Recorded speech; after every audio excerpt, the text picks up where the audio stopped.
kula Bunten Bayu Seta absen sedasa. Nderek nepangaken nami kula Dewi Asmara Wijayanti absen 11. Nderek nepangaken nami kula Dinda Murtiana absen 12. Nderek nepangaken nami kula Diva Fikri Setiawan absenipun 13. Nderekaken nepangaken nami kula Elsa Diah Safti Mirnanda absen 11. Nderek nepangaken nami kula Estu Ananda Humara nomor absen gangsal 11. Nderek nepangaken nami kula Vicky Prastaningsi absen 16. Nderek nepangaken nami kula Hanif Adilah absen 17. Nderek nepangaken nami kula Ika Trinovita absen 18. Assalamualaikum warahmatullahi wabarakatuh. Salam kasup serta harjan. Mugi tansah kejiwa kasarira dumateng kula sedaya. Panjenenganipun Bapak Kepala SMA Slogoimo ingkang setuhu kula bekteni lan kula hormati. Bapak Ibu guru serta karyawan SMA Negeri Setunggal Slogoimo ingkang pantes sinuba ing pakurmatan. Miwah kanca-kanca kelas 12 lan adik-adik kelas 11 uga kelas 11 ingkang kula tresnani. Dumateng para rawuh ingkang begya mulya. Wonten kalodhangan menika kula badhe sekedhik caos wedaran babagan kasarasan. Kasarasan nggih menika kawontenan sejahtera saking tiyang saumekara jasmani lan rohani. Kasarasan menika salah satunggaling anugerah saking Allah Subhanahu wa taala. Supados kita sedaya saged nglampahi kegiatan. Kita sedaya ugi kedah saged ngrasake kasarasan salira kita piyambak-piyambak sederengipun telat. Amargi wonten pepindah ingkang ngendika menawi nyegah langkung sae tinembang ngobati. Menawi kasarasan kita sedaya tetep karsa. Mila kita sedaya saged nglampahi kanthi lancar. Amargi wonten lebet salira ingkang sehat, wonten jiwa ingkang kiyat ugi. Dadosipun kita saged jajar prestasi langkung kathah malih kagem bangsa kita sedaya. Amargi bangsa ingkang kiyat menika bangsa ingkang sehat. Menawi rakyat sehat, mila setunggal bangsa badhe dados sehat ugi kiyat.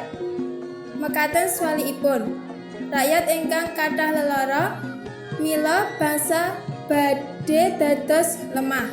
Lageng para rawuh ingkang kinurmatan menggah ing mapinten-pinten perkawis ingkang kedah dipun tumindakaken kagem jagi kasarasan. Salah satunggalipun inggih menika olahraga. Olahraga menika perkawis paling gampil kagem dipun lampahi supados salira tetep sehat. Tuladhanipun kados senam utawi nitih sepeda. Olahraga saged ngirangi resiko kenging sakit jantung, stroke, ugi diabetes. Kejawi olahraga kita sedaya ugi kedah ngasringaken pola dadar ingkang serat inggih menika gegayutan kaliyan upakara ingkang dipun dadar ngandhut gizi seimbang, ngandhut serat ugi zat-zat ingkang dipun betahaken dening badan kadosta karbohidrat, vitamin, protein, mineral, ugi sekedhik lemak boten jenuh. Utawi langkung saenipun kawastanan sekawan waras gangsal sempurna. Sanesipun inggih menika ngasringaken pola dadar sehat badan badhe waras. Nyegah badan kalemon ugi tebih saking penyakit. Ingkang kaping ketiga nggih menika ngaso. Kathah saking kita ingkang langkung migatosaken padalemanipun ingkang saking wonten ngaso. Dadosanipun salira kraos lemes ugi. Mila saking punika srabet punapa pedalaman kita sedaya kathah saged bagi wedal kangen istirahat. Dados siswa, kita sedaya saged ngginakaken perkawis-perkawis kalian bentuk pola urip ingkang disiplin, kalian ngreksa pola sare ingkang sekap udakara 6 ngantos 8 jam. Siram ugi sarapan ingkang boten lumangkung sakderengipun sekolah, kersanipun boten kraos ngantuk wonten ing kelas. Ugi menawi ngaso utawi istirahat, jajan daharan ingkang resik ugi sehat. Anjuran menika ugi saged diterakaken dening sedaya tiyang. Para rawuh ingkang sinuba ing pakurmatan, munggah saking pinten-pinten perkawis ingkang kedah dipun tebihi supados badan sehat, nggih menika nebihi ses utawi rokok, ugi unjukan keras utawi alkohol. Tiyang ingkang ngerokok saged kenging sakit paru-paru, jantung lan sanesipun. Sawetara menika priyantun ingkang unjuk-unjukan keras utawi alkohol badhe wuru, kerisakaken sistem saraf, sistem kekebalan tubuh, malah saged ugi kenging sakit jantung. Tiyang ingkang sampun nyobi ngagem rokok ugi ngunjuk alkohol badhe ketagihan. Mekaten ugi kaya narkoba ingkang nggadhahi dampak negatif kangge kasasaran umum.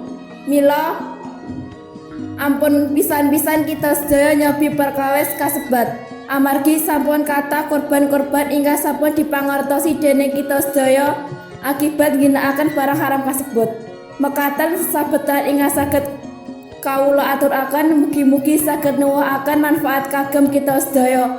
Mugi Allah Subhanahu wa taala tansah ngresakaken kasasaran kita sedaya. Nuwun pangapunten menawi wonten kelepatan. Wassalamualaikum warahmatullahi wabarakatuh.